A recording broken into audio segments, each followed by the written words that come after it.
The Sound Off Podcast. The show about podcast and broadcast. Starts now. A trip to the Dallas-Fort Worth area this week as I speak with Hawkeye from Cumulus-owned New Country 96.3. I had my first taste of radio in Dallas last August when I traveled there, ironically for a podcast convention. My listening was on the previous incarnation of Hot 93.3, which featured Mason in the Morning. I also checked out 96.7 The Ticket and The Fan because it is Dallas Cowboys territory, and as we know, the Dallas Cowboys are the biggest drama on TV since Dallas. I did not check out two of the more popular country stations in the market like The Wolf and New Country 96.3. Time was short, and I haven't felt the need to keep up with country music since I stopped trying my luck at Esmeralda's in Edmonton back in the 90s. By the way, both those country stations are owned by Cumulus. Two country stations in the building. Yeah, we're going to talk about that. Now, longtime Dallas morning host and country radio Hall of Famer Hawkeye joins me from his home in Fort Worth. Started in San Antonio. I actually did college radio in San Antonio, and the department chairman at San Antonio College, her name was Miss Jean Longworth, and she's passed away now, but the department building is now named after her. She was in her 70s when I was there. So I was in her office one day, and a radio station called, and they needed a part-timer for the weekend. And this is basically how everybody in San Antonio, Texas got their first job, is some program director would call Miss Jean Longworth up. And I just happened to be in the office when a job came through, and she told her secretary, "We need someone for this job. It's Sunday mornings from 6 a.m. to 3 in the afternoon." I was like, "I'll take that job." I was working at the college station, and I started working commercial radio there thanks to Miss Jean Longworth. So are you working on air, or are you just changing religious tapes like I was? I was mostly changing religious tapes, but they had from noon to 3, we got to play music. And they didn't really have a log, and I didn't really know the music all that well, and I'm sure I didn't make the best selection, but it sounds like you did the exact same thing. They did let me talk between 6 and 8 in the morning, but after that, I was going to give way to somebody a little more religious than I was. Did you ever fall asleep during one of the hour-long tapes that you had to run? No, I do know that the worst thing that happened was the tape got twisted. Which is never a good thing. And then, the next thing that happened was we're going to let you read the funeral announcements. And, that's the first thing that happened during the shift. And you never really want to, first off, do that the very first thing, but because you're going to botch someone's name, right? Yeah. Yeah. And you can't apologize to them because they're gone. No. That's a bit I still do. I still do that bit every morning. Was radio on your radar before you got the call? Yeah, it definitely was on. I just always was enamored by radio, and I always thought it was a great profession. And I remember as a kid, you remember the, I might be older than you, but the mobile radio stations that used to be like in the shopping center parking lot. Oh my gosh. We had one in Lansing, Michigan, and I lived there for a short time. And I made my mom drive by that all the time so I could peek in the window. I just thought that's got to be the greatest thing ever, to be sitting in there playing music for everybody, talking to everybody. So yeah, I was enamored by radio at a very young age.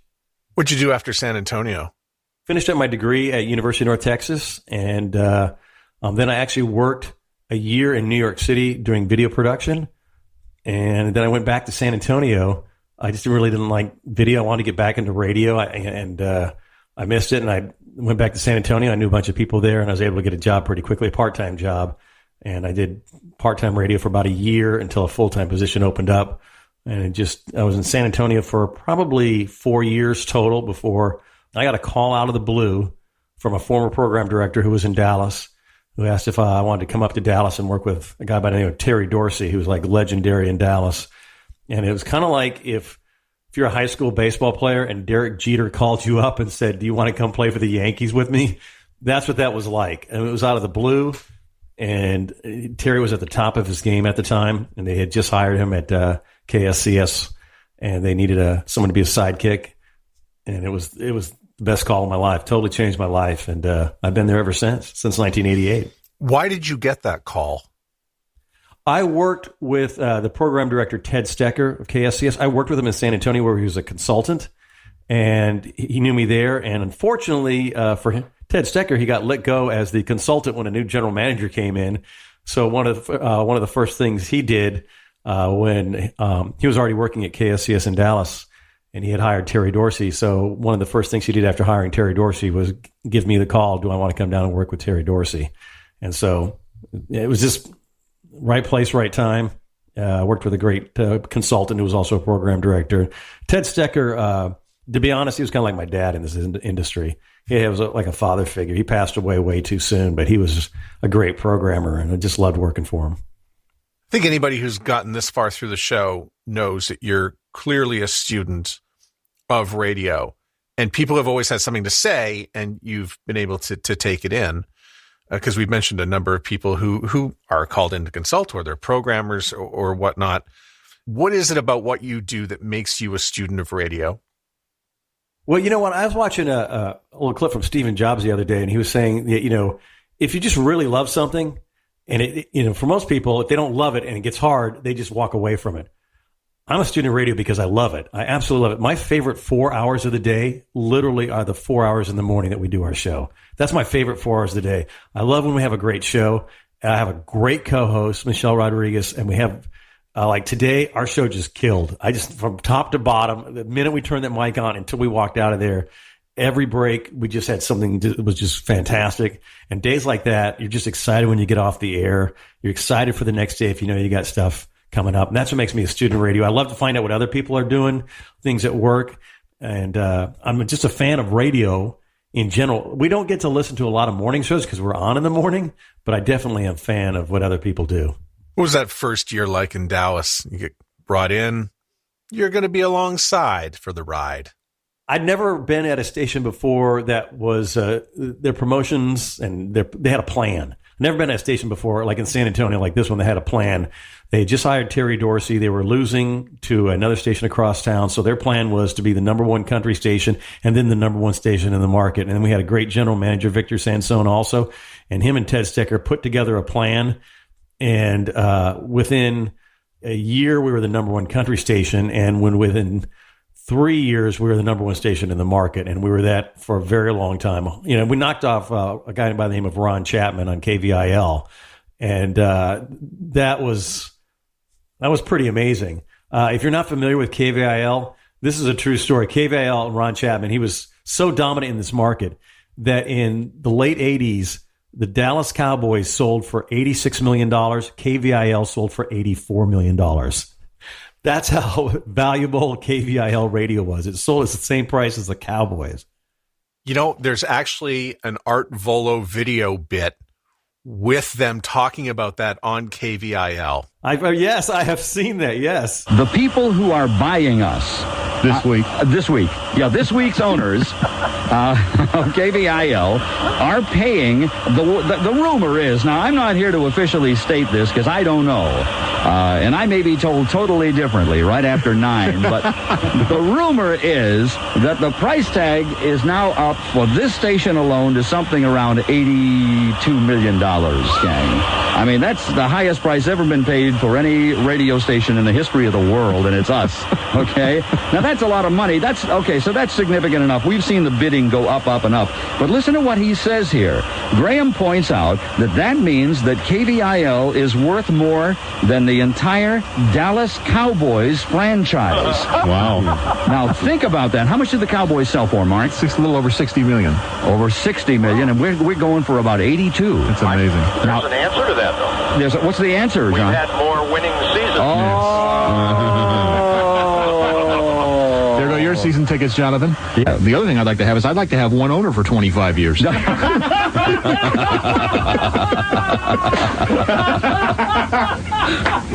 Okay, we haven't had one but 25 minutes. Oh, that's right. And it's funny. That's like the second week in a row that I've brought up the Dallas Cowboys and that sale because we had Jeff Smellion on. Oh, okay, yeah. And the same year, Jeff bought the Seattle Mariners. Yeah, I remember when that happened. Yeah, it was definitely a wild time. And KVIL and Ron Chapman, legends in the market. Dallas has really cranked out a lot of, legends. Kidd Kraddick comes to mind. Yes. And, you're talking about a country radio station that you're trying to knock off an established country brand. How's that done? Because I've had people come up and say, there's the country station and then there's the other country station. What is the plan to try to change those roles? Well, over 35 years, it's really interesting. And even if you go back before I started working here, KSCS was the dominant station in the early 80s. And then KPLEX hired a guy by the name of Terry Dorsey, and he came up with this radio bit that's just so ridiculous called Heine Wine.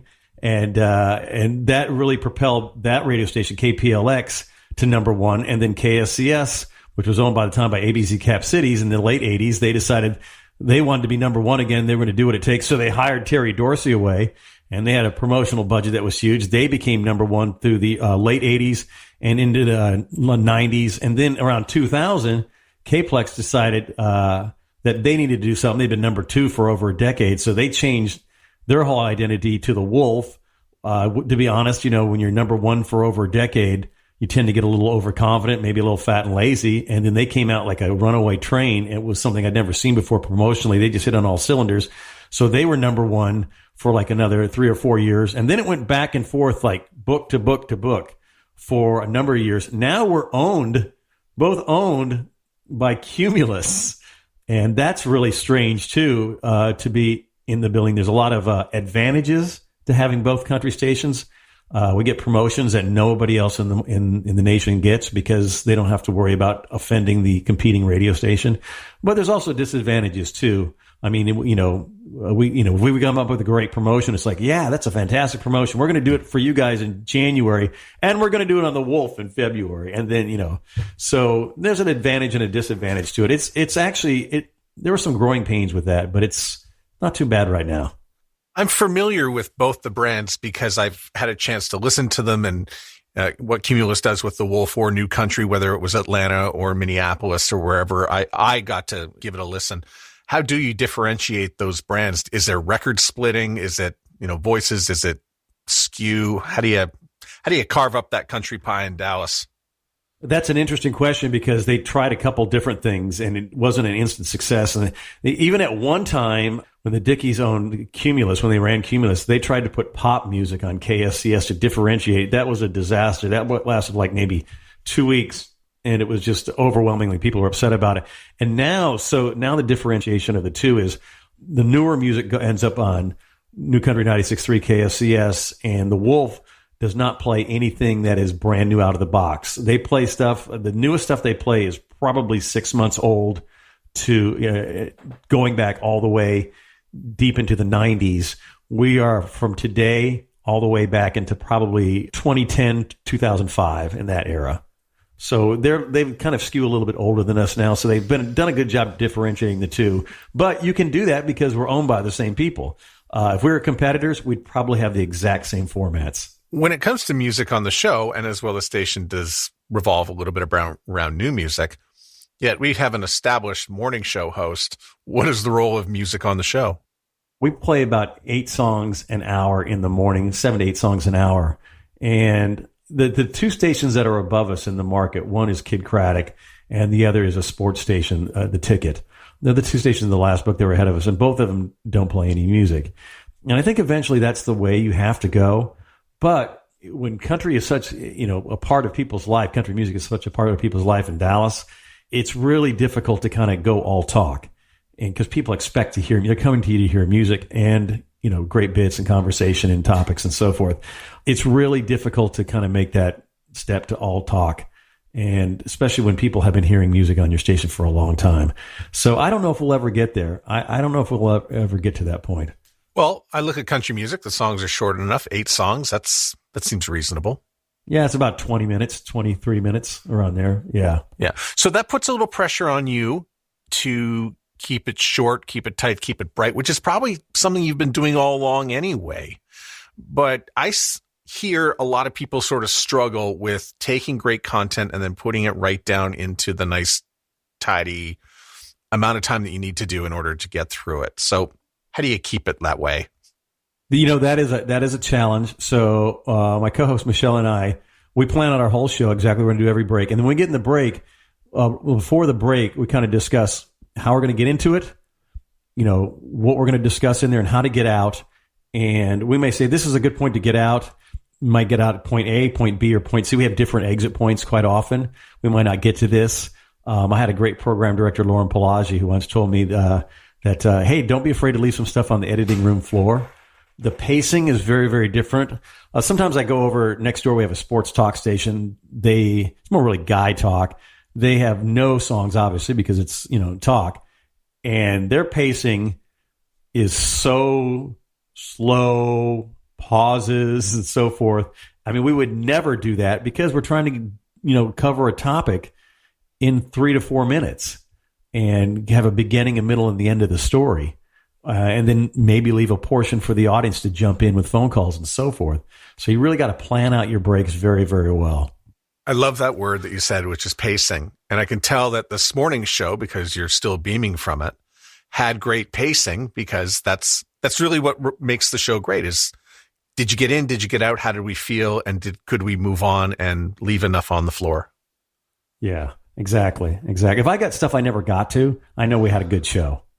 And there's so much going on these days with the prep you can do and the social media. So again, we've got more pie to sort of break up here. And when you're on the air, there's still an online component. So between you and Michelle, how would you divide that? And how do you look at what's important in that moment? The show, what we put on the air, has to be the first priority. And we don't have a large staff. It's just Michelle and I. And then we have a producer, which we did not have till a year ago. It was just Michelle and I for a long time. So we had to be very judicious with our time. We try to reformat as much as our stuff we can to put online, feature stuff that's really great that day. If we can make a video format of it. But then also, where do you post it? Do you post it on your website? Do you post it on TikTok? Do you put it on Instagram? Do you put it on your Facebook page? What's your audience? Where do you we have more followers on Facebook, but I kind of feel we get more reaction off Instagram, and everything kind of interacts differently. It's man, I tell you what, it's kind of maddening to see where to put all this stuff and just try to figure it out all the time. But I will say, can I point out one thing that I think is really interesting that I think a lot of people kind of just forget about? They're so into Instagram or TikTok these days, they really neglect how important it is to post stuff on their own station website, on their own web page. If you Google yourself and your name, if you're a fan who's a P2 or P1 that wants to be a super fan, heard something on your show, just like if you wanted to find out more about a restaurant, you'd Google it, and they would send you directly to your station's webpage. And there are so many stations in my market that there's nothing on the station webpage for those shows. And so I want people, when they come to our webpage, it's almost like a history of our show, links to different, bits and videos, ways to contact us. But, hey, we raised $1 million at a radiothon last year. I want that story needs to be archived somewhere. If you put it up on TikTok, it's gone. People will never find it. But I want our website to be, like I said, kind of a directory of all things that's happened on our show. We had a great bit on our show today that's people are going to talk about for a while, I feel. And we're going to make a web post. People can find out about it, kind of, go back to it all the time. So many people neglect their web pages these days because they have a web page designer at their cluster and they think that guy's taking care of it. But he's probably have 4 or 5 stations to take care of. And so Michelle and I really kind of made that a priority to keep it up to date on our web page. And I even saw someone in my market on their station's webpage. They had a bit from the guy who had the job before them. They had never taken it off the webpage. So I'm wondering if he ever even went there to look what was on his own site. You raised such a good point, and it's really the Google game and having that SEO. And it's one of the things, like, we don't have the benefit of a transmitter in the world of podcast. And people say to me, what do I need? I said, well, you can have a podcast, but you really need to have a web page that is going to be your home base to what you do, who you are. And I know this is a new story. I didn't have to Google this one because this was actually new, but an initiative that you had started years ago. And I really want you to go back to the beginning with this because I really think it's important. And I really think it's local and fantastic. And that's what you did with the trees in Fort Worth. Oh, so I used to live on this historic boulevard in Fort Worth called Camp Bowie. And it's the last brick street in Fort Worth. And it goes for miles. And had this really wide median strip, and there weren't any trees on it. And I just thought, this was in 1997. I thought, this street would be just so gorgeous if on that giant median strip, they just had a line of oak trees going all the way up for a couple miles. So I actually wrote my city council member. I said, hey, what would it take to put trees on this strip? And I really, if I knew how hard it was going to be, I probably wouldn't have started it. And he said, actually, the trees aren't the problem. It's the irrigation, because the Texas heat, you've got to put an underground irrigation system to make sure these trees are going to survive. And it has to be watered on a regular basis for 3 years. So you got to raise money to build the irrigation system. And so we started an Adopt a Tree program, which was adopt about 8 feet of irrigation, but that's what it really was. But that's not as sexy as Adopt a Tree. This was before the internet was really anything. So we literally, when I say we, I'm saying the neighborhood kids that I hired would print up flyers, and we'd go door to door in the neighborhood to drop off flyers to Adopt a Tree. We talked about it on the air. We had different businesses in the area that put out a phone number where you would mail in a donation, because there wasn't really websites yet websites were just starting. It took us about a year to raise enough money to plant trees on the first section up and down the median. And after we did that, I mean, these are little teeny trees that are like, 3 feet tall. Well, we went to the next section, and then the businesses actually took over the project after I did the first section, and they just kept going with it. And that's what I kind of was hoping, that they would see the value in it. So I did the first couple miles. So that was in 97. They were planted in 98. And you saw the story from a couple weeks ago. The city of Fort Worth honored me for the 25th anniversary of the program, because the trees now, that street is just shaded. The trees are, 15, 20 feet tall now in 25 years. And it's one of the most beautiful streets in the city, and it's totally changed the whole neighborhood. And I always joke with my wife, whenever we live in Dallas now, but I lived in Fort Worth for 20 years. Whenever we're in Fort Worth, we always drive down the street to check out the trees. I call it my garden, check out my garden. And it was really neat to be honored by the city, but it's neat to see what that street looks like today and how beautiful it turned out. How many radio stations ago was that? I was still at KSCS. I was still at the same station. Still at the same station. Yeah. Yeah. That's wonderful. And such great vision, obviously local, and something that keeps you connected to the community. It was really neat to see how it came out. It really is. And it's been so long that I did that a lot of people didn't remember me doing that. And that was the cool thing, because when the city honored me and the story came out locally, so many people were like, wow, I didn't know that I didn't know you did that. Or I reconnected with people who adopted the trees 25 years ago. Like, hey, like people who are in their 40s. I was 15 when my family adopted a tree. Now I'm 40. Okay, so this is a little bit of a crass question, but does something like that get done today? Because there's so many fewer people inside a radio station. There's people doing, 85 things. Uh-huh. So, does that get done, or is it something maybe we should go back to? I think it does get done, but what I think is really happening is I think there's, like in our market, and we're a top 5 market, and there's so many radio stations that they're owned by a corporation, and they're a shell of what they used to be 20 years ago. They may have one person working who's local, and everything else is either voice tracked and not, or syndicated. And when you have a station like that where there's, one person working, that's not going to happen. I feel like I'm very lucky, because we have a radio station that has a morning show, a midday show, and an afternoon show. We have 6 stations in our cluster. All 6 of them had local morning shows until like a few months ago. One station now, which is Rimshot, they actually have a syndicated show on there now. But so we have 5 local radio shows, morning shows in our building, and 4 local midday shows and 6 local afternoon shows. So there's a lot of people in our building. It's kind of like radio was a long time ago. There's just a lot of people working there. It's very vibrant and everything because there's so many stations. But I think your point is a very valid one, because there's so many radio stations. I call them stations that are off the board, stations that really don't promote. They're just part of a large cluster, and they're part of a national sales buy. So they don't really make a big splash in the market anymore. They don't do anything promotionally. And I don't want to really call anybody out, but it's not hard to find stations like that in every market.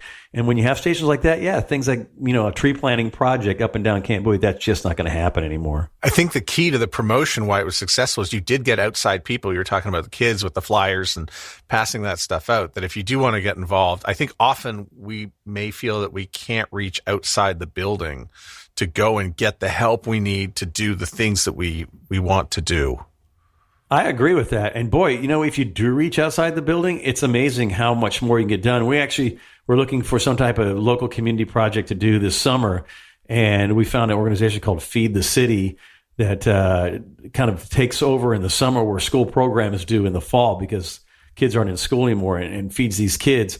And this organization was like, yeah, we're here all the time. We would love to partner with you. People can know about it, just the publicity you guys would bring and more volunteers.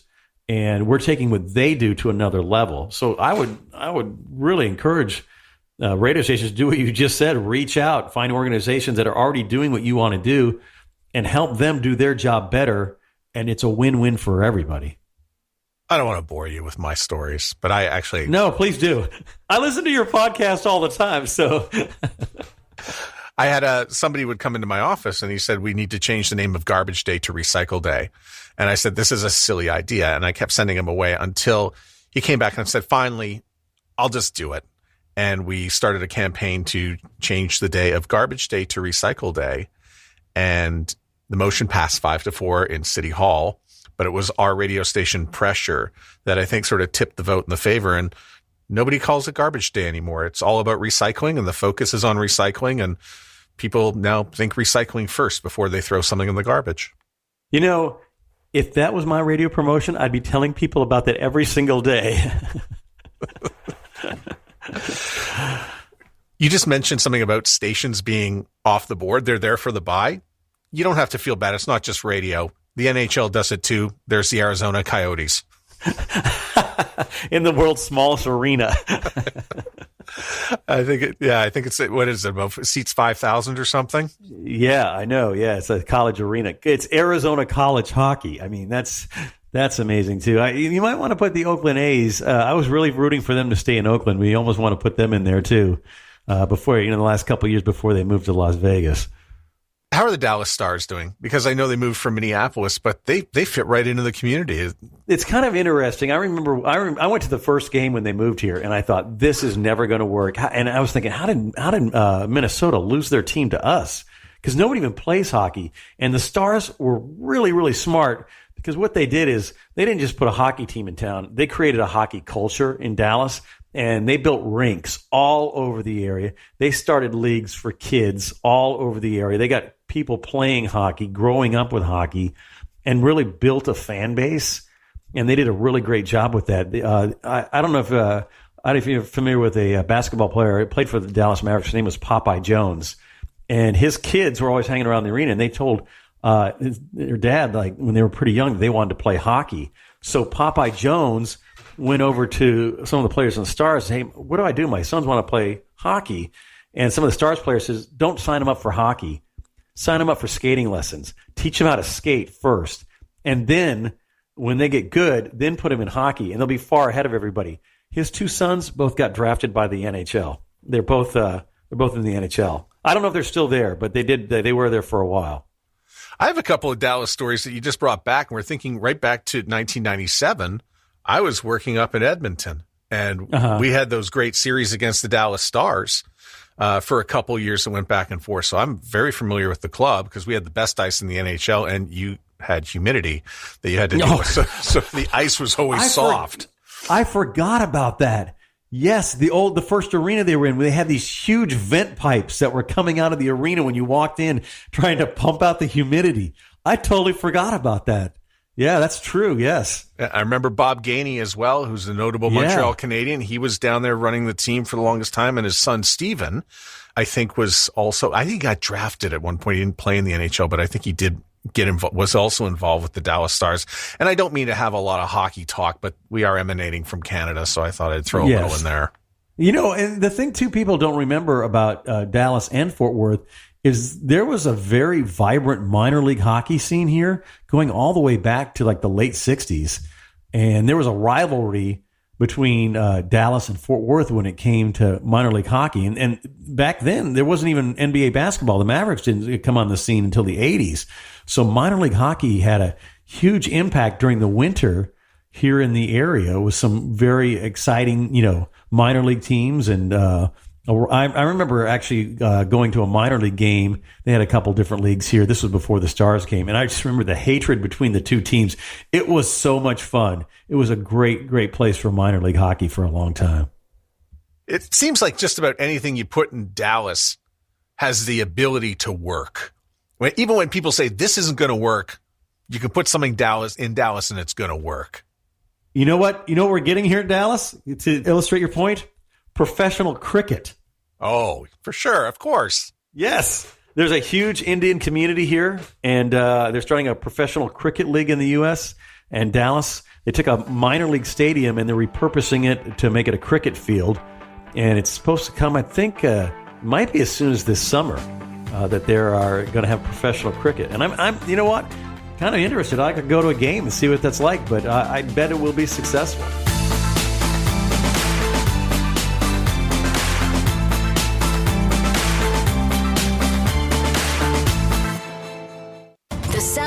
Podcast supports Podcasting 2.0. So feel free to send us a boost if you're listening on a newer podcast app. If you don't have a newer podcast app, you can get one at newpodcastapps.com. Tell me about your relationship with Michelle as it pertains to roles on the show. I mean, I think everybody in Dallas knows who you are.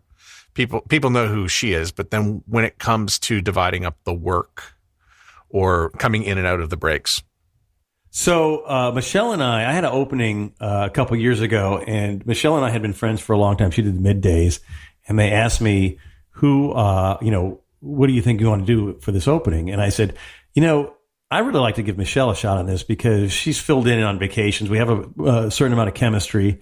We're friends. I think it would work. So I kind of lobbied for that, and I think management was kind of excited to go that direction too. One, because they found someone who'd been in the market. She grew up here in Dallas. She's lived here her whole life. The thing about Michelle also is, and I've noticed back even when she was coming in, and this is a great lesson. She actually, by the way, she never aspired to do mornings. Also, I had to really convince her, like, yes, you want to do this. You are ready to do this. You're going to be great at this. But she has and Tracy Johnson calls this the for the show attitude. She's always thinking about the show, and she comes up with so many great ideas, ways to execute them. We did a bit this whole week where she got a friend of hers, John Randall, who is a Grammy Award-winning producer, to have me go into the studio and sing. I have no musical ability, and then he was going to auto-tune it and kind of demonstrate just how amazing auto-tune is for someone that they use on all these songs now. And then we played the auto-tune version back to back with a dry vocal, and we kind of had a story arc that went the whole week. This was her baby. This was her idea, and she created this. And that's kind of, her genius is she thinks like a morning person. And not a lot of people do that instinctively. And that's what I really liked about her too. She knew right away from the beginning, hey, here, this will work. Let's try this.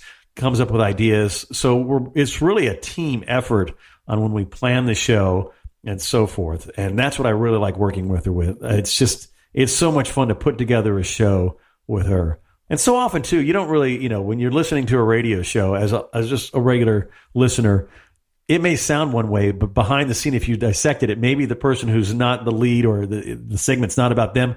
The other person, that may be the person who put together the whole segment, who conceived it, who kind of planned it out, who wrote it, if you may use that term. And that happens so often on our show. What's that conversation like where you're convincing somebody, no, you really want to get up at 3:30 in the morning? That was kind of one of the points, because I don't know if I want to get up at 3:30 in the morning. And I said, the amount of people that are going to hear you and the amount of more time that you're going to get to talk on the air and do stories more in depth than, doing it 30 seconds in between a song, and get to show your personality and let people get to know you that way. It's going to take your career to a whole new level. It's going to open so many other doors for you. It's going to be a lot different. And this is, the pinnacle of radio these days is morning radio. It's been that way for a very long time.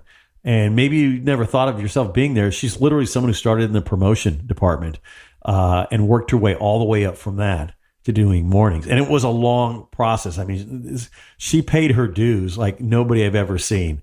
So I think she just didn't realize when we were trying to convince her, me and the program director, that she would be great at it. I don't think she ever really, thought about doing mornings.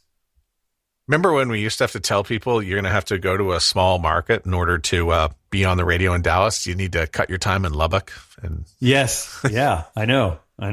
You don't have to anymore.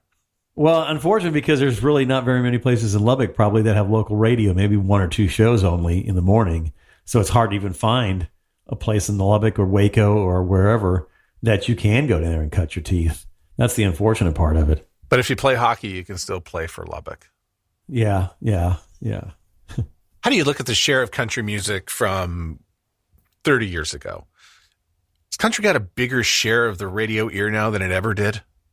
I think it's kind of brought pretty much the same share that it did 30 years ago. It ebbs and flows. When Garth Brooks came out, he kind of really took it to a new level. And probably our share had gotten larger than ever before. And in fact, at that time, Dallas even had a third country station for probably about 8 years, maybe a little bit longer. And now, maybe the share is actually even a little less just because Dallas has gotten so much growth. So, see, I'm so close to it. To me, it seems mainstream, So I don't know what it's like in other markets. And if you live in Texas, if you live in Dallas, it is kind of mainstream. I mean, country is just everybody has a country station somewhere on their dial. They may not be they may not listen to country all the time, but definitely listen to some of the time, and they have it somewhere on their dial. So it is kind of I've been lucky to be in a market where country's that important.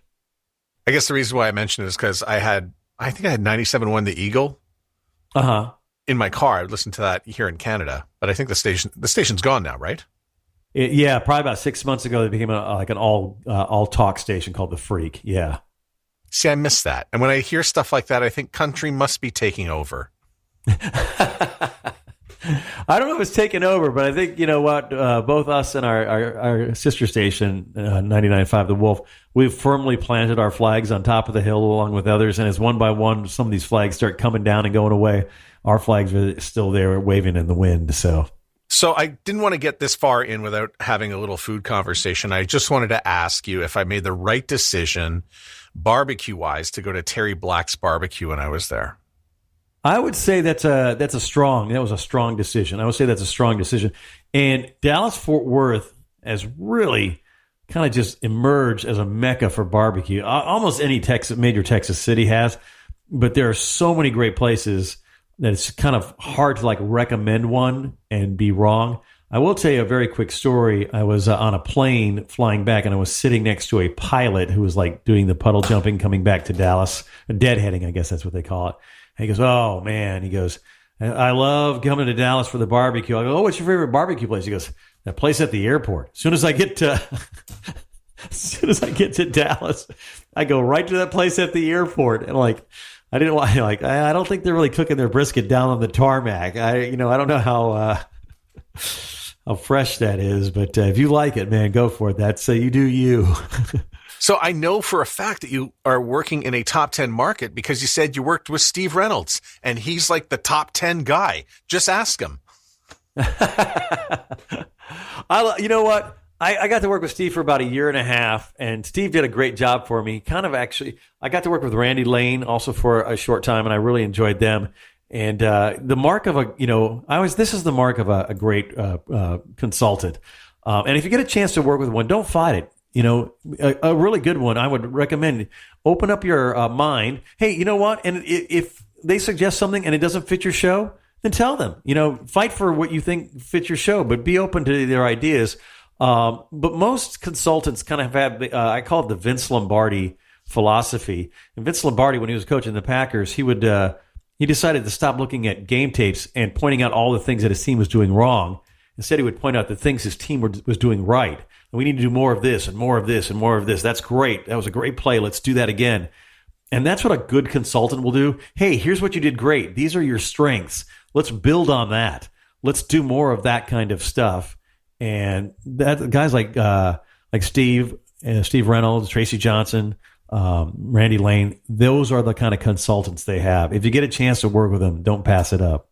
Yeah, and so many people talk about their experience working with a consultant, about what they didn't like.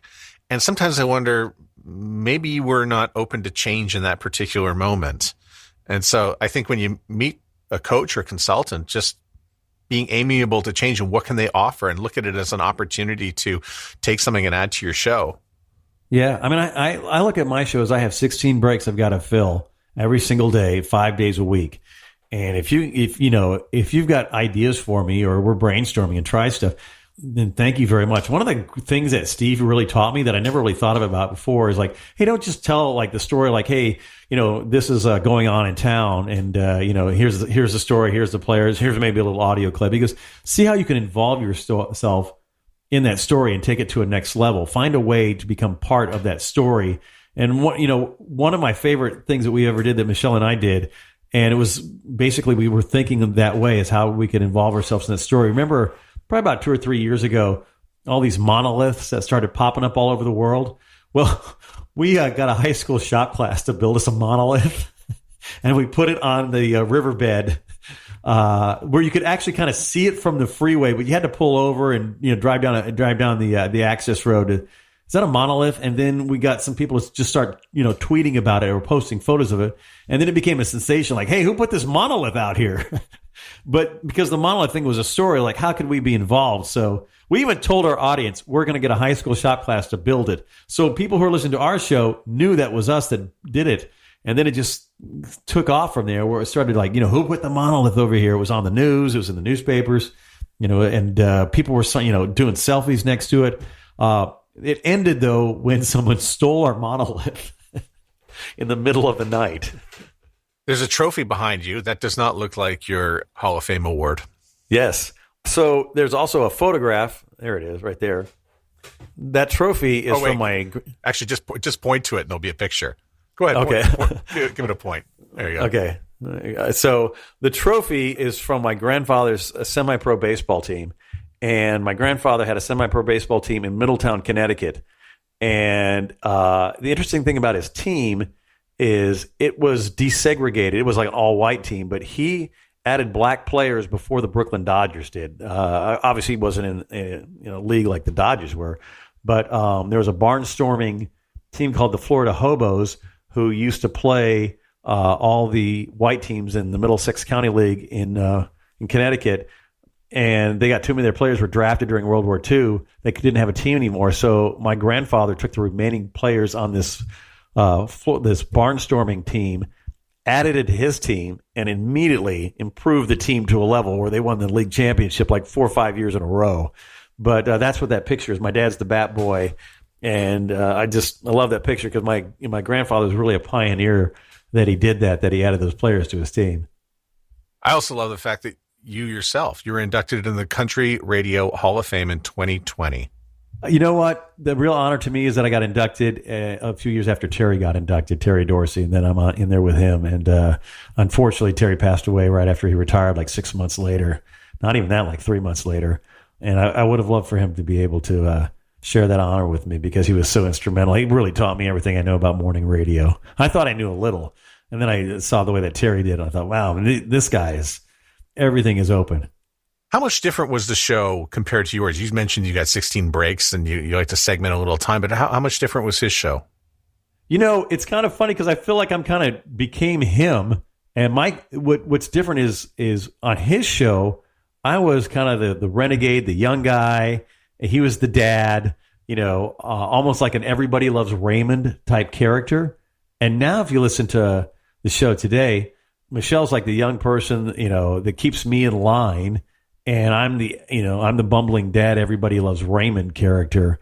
And so sometimes I say, man, I'm just doing Terry's act. I'm just doing what he did. I kind of assume that character of the everyman, the dad, and so the show is different in the fact that radio is different, and we talk about different things that are more topical. But kind of the structure of the show, I feel like I've just taken over his role. How'd you get the name Hawkeye? I got it in San Antonio when I started there. I did traffic for a short time, and so I was Mark Lewis on one station, and they wanted to put me on a second station, which is pretty normal for traffic guys to be on multiple stations. And they said, you have to have a different name to the other station. So the program director came up with Hawkeye because it sounded like eye in the sky, and it just stuck, and I was never able to get rid of it. And now, that's what I'm known for. So how hard is it to work in Dallas? If you come from afar and move from another market, how hard is it to succeed in radio? Because there's a lot of established people who've been doing it for a long time and are doing it well. Well, that's the hard part. I see so many talented people who come to this market, and just like you said, there are so many shows that are established. Like you look, okay, I know I've been on the air here for 35 years with Terry Dorsey, and then after he passed, I continued on. So I've been on for 35 years. You have Kidd Kraddick. He's been on. Now, Kidd obviously passed away, but his ensemble has been there for well over 20 years. You have the other big morning show in our town is Sports Radio 1310, The Ticket. They have a show called the Musers, Dunham and Miller. They've been there since the mid-'90s. Hal J. at WBAP, he just had a heart transplant and he came back to work. Yes, he's upstairs. He's in the same building as ours. He's part of our cluster. He was in the market when I came here in the 80s. So he's been here like 40 years. And then you have Bo Roberts, who does classic rock on KZPS. He's been here for over 30 years. So it's not that it's hard, it's not that, we're the most super talented people in the world and there's nobody that can be as talented as us. Sure, there's other really great talented broadcasters, but in an era where there's nobody really has promotion and marketing budgets anymore, it's really hard to break in against established shows when you don't really have a way to do it except, via social media, which everybody has. Everybody has the same tools. So everybody who's been here for decades has listeners that literally grew up with them.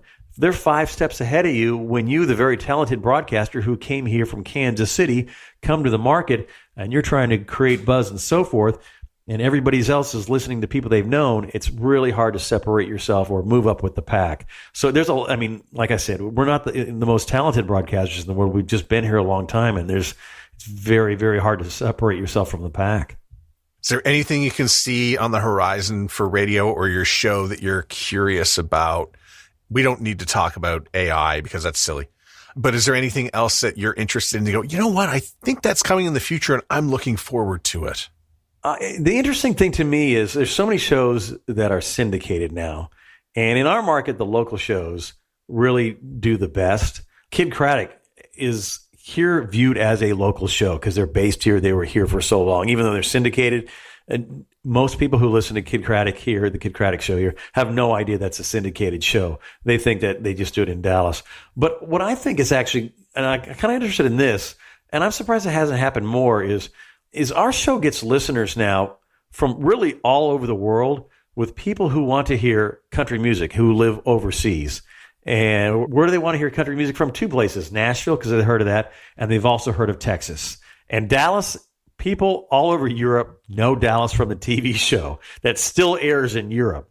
And so we get people all the time who listen from, overseas. And so I think even though you're a local show, I think it's kind of cool how you can cultivate a streaming audience nowadays. And our sister station, the sports station that's right next door to us, Marconi award-winning station, I think their streaming audience now is over 40%.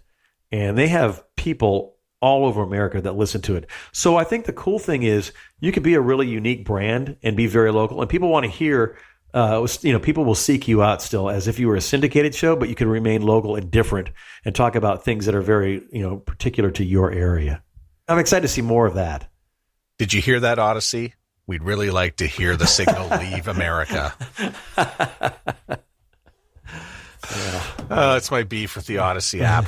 It just can't get it in Canada, right? Not on the smart speakers. It's just I can't listen to any Odyssey station. I think a lot of that has to do with they just don't have the rights to the music to be played outside the U.S. I think that's what it mainly is. Yeah, people find ways to get around it all the time.